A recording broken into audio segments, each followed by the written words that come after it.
dibahas pembatalan program Multi-Years tahun yang sudah disahkan menjadi kanon 2019 kemarin. Nah, pada rapat Banmus saya sudah menolak, sangat-sangat menolak. Kenapa? Bahwa Multi-Years ini adalah menjawab segala keinginan, harapan, impian masyarakat di daerah-daerah pedalaman yang memang perlu untuk diperbaiki infrastrukturnya.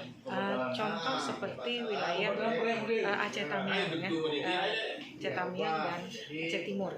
Itu ada satu ruas jalan lebih kurang 43,52 km, ruas Karangbaru Aceh Timur sampai ke Simpang Jernih. Nah, itu dibangun memang untuk menjawab persoalan infrastruktur yang memang sangat hancur sekali di sana, yang sangat dibutuhkan sekali di sana. Dan saya masih melihat wajah penuh harap mereka pada saat kampanye Pak Irwandi datang ke sana untuk mereka dibantu untuk dibangun jalan tersebut. Dan mereka pernah pada saat 17 Agustus anak-anak sekolah itu mereka upacara di tengah jalan yang hancur luar biasa, tidak bisa dilalui sama sekali. Makanya harapan kita fraksi Demokrat sudah jelas tadi mengambil sikap untuk artinya menolak semua penolakan program Multi-Years dan pansus baik onkologi maupun lain-lainnya, ya, bahwa kami mengambil sikap, kami memang memperjuangkan aspirasi masyarakat, ya, khususnya mereka daerah pedalaman, karena jalan ini nanti menghubungkan barat, selatan, dan timur.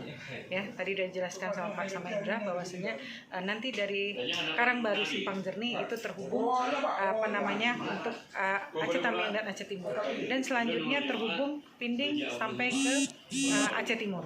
Artinya nanti akan terkoneksi jalan dari Aceh Tamiang, Aceh Timur, dan Gaya Lulus, yang akan memakan waktu setengahnya kalau itu bisa terkoneksi. Makanya harapan masyarakat di sana, kebetulan daerah Pulau Tamiang di dapil saya adalah orang suku Gayo, ya, artinya apa?